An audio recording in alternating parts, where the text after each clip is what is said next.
son's birthday this month, which was themed after his favorite thing in the world right now, rocks. I had a lot of fun putting this together. We just had silly rock-themed signage, a rock painting station,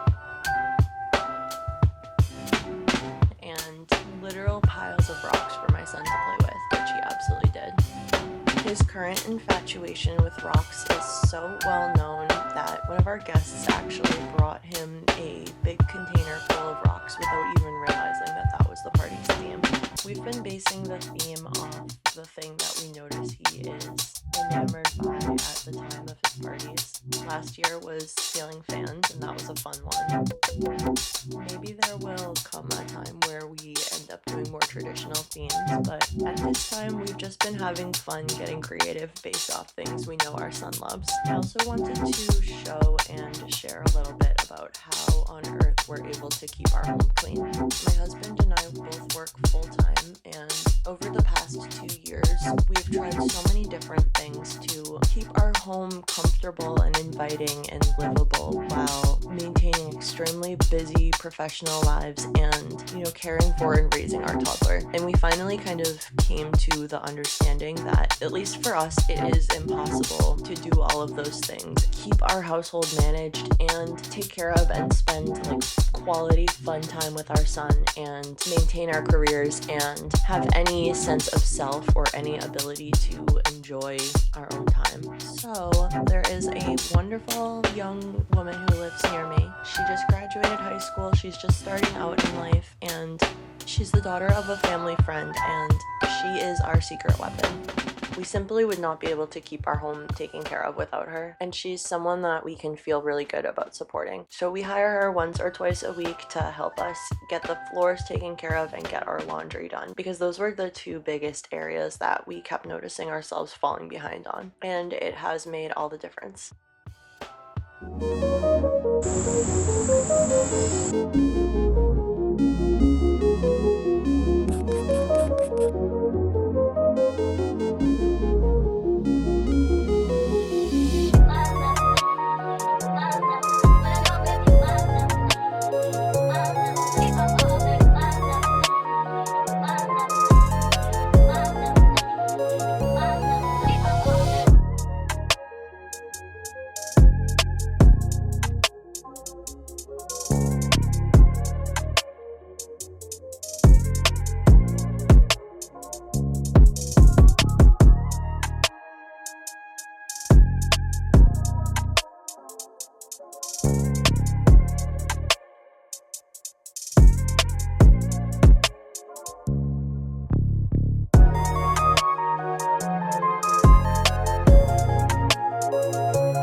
But at the same time, I'm like,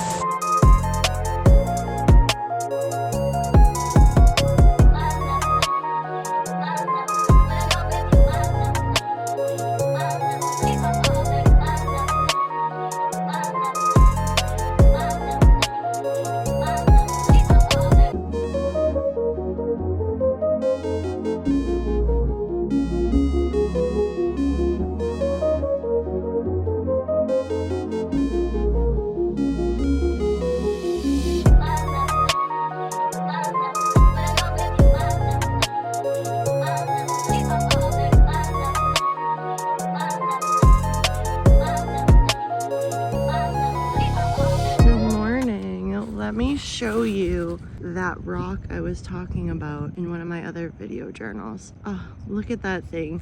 She calls to me. I just want to swim out there and stand on her. It is an absolutely gorgeous morning here. I feel so lucky, as always, to be able to start my day this way. As you can see, it's low tide.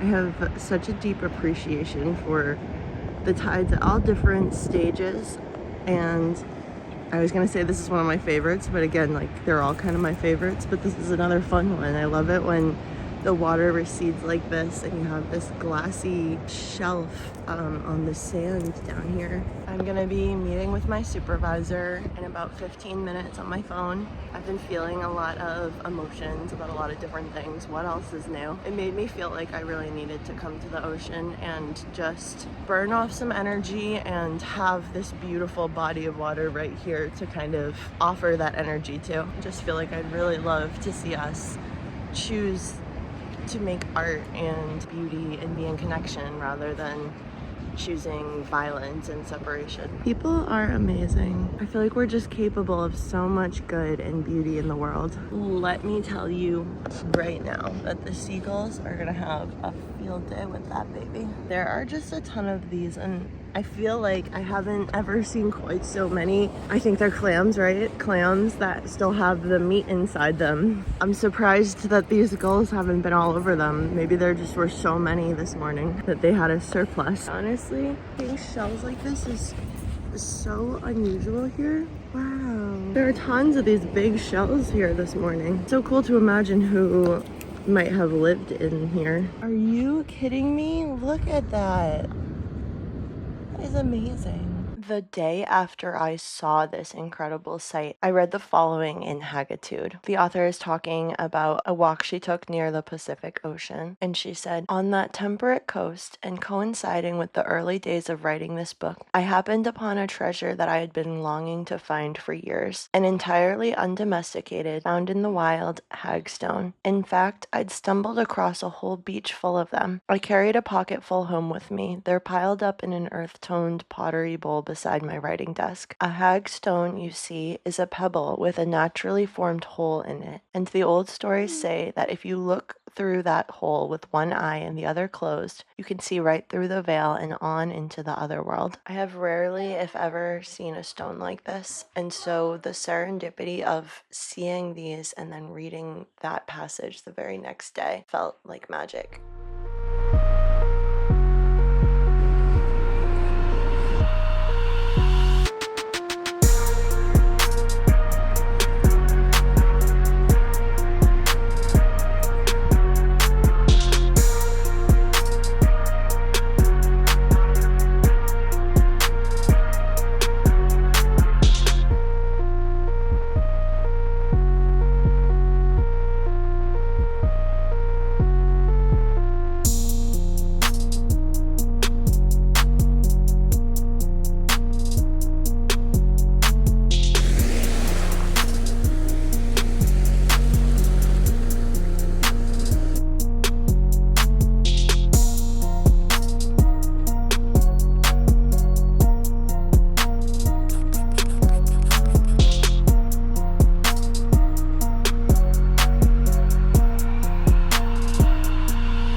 texted me today and asked if I would want an extra ticket that Her family had to go see Andy Grammer at the Hampton Beach Casino Ballroom tonight, and I said yes, which is so out of the ordinary for me. I really don't do things this spontaneously very often these days, especially with a 2-year-old, but I do love live music. The last concert I went to was Kendrick Lamar and SZA in May of this year, so it's been a while, so I'm excited. But I parked a little bit far because I didn't want to pay for parking.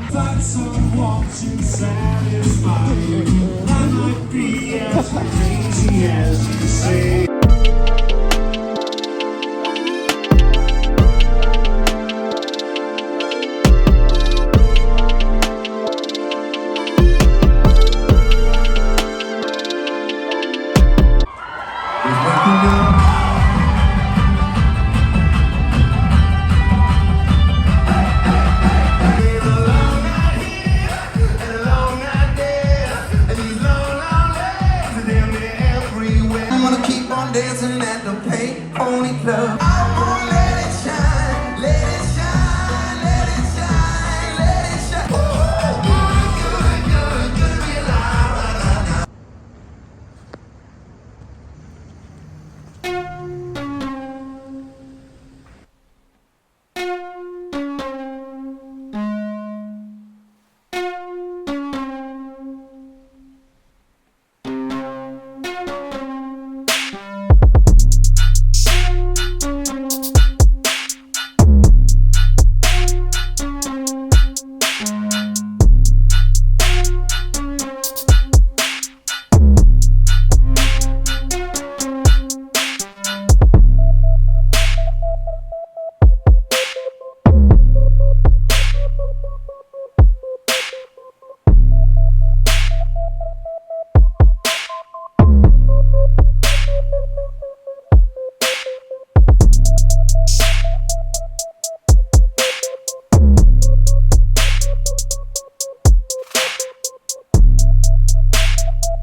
Alright, are you ready? You excited? Let's do it.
We are just getting ready to head to our friend's camp for the night. They're doing like a Halloween in summer event thing there. Garrett and I just had such a nice morning riding our bikes to the Hampton Strip, getting some coffee, getting some breakfast. His mom is watching Caleb. She took him last night and we got to go see some live music at the beach and watch the fireworks. It was really cool and honestly so needed. We love our son. We have a lot of fun when he's with us. So it's easy to be like, do we really need that alone time? But then seeing the effect that it has to have all of these adventures together and do all of these fun things, just the two of us, is kind of changing our mind about that. Anyway, we were talking about how we've been doing so many different things and it's just been like back to back to back, and life is feeling so full and fun right now. It almost feels like this is a summer finale, and we were talking about how important it is to remember, like in the dead of winter, that you can't expect life to always be like this. Our lives kind of ebb and flow, and we go through different seasons, which often do kind of line up with the actual seasons happening outside. And so it's so fun. Next weekend is Seafood Festival. There's a lot of great things happening, but we also hold in mind and want to honor the idea that in the dead of winter there will be some downtime. And maybe you're like me and really struggle to accept that. It's something I talk about with my clients in my therapy practice, because I think that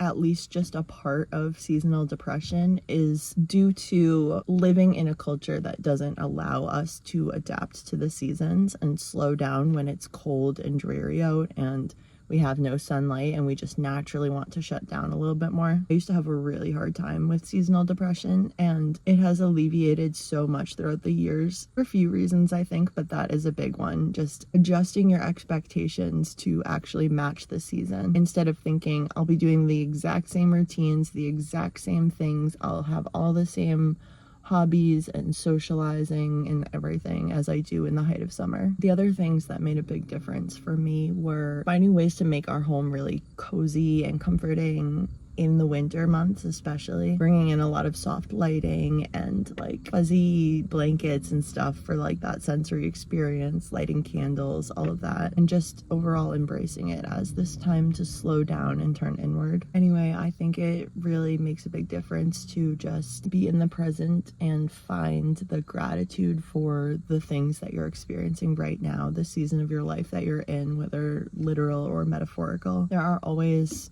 beautiful, magical little moments. There's always something to be really thankful and grateful for. So Garrett and I were talking about, and I wanted to share with you, that idea of really soaking it in while you're in like a fun period, while just being present and almost like not trying to hold on to it or force it to always be exactly like that. And while there can be aspects of a really great stretch of your life that you can kind of note and be like, oh, I want more of that. I want to do, more things that are outside the house, more things that involve like moving my body, whatever it is. You also have to bring in this aspect of accepting and understanding that it's okay if this is feeling really good right now, without trying to force it to continue exactly like that. And so Garrett and I were talking about this idea of being really present and enjoying the good times in your life without, feeling disappointed when they're over, or even having that little bit of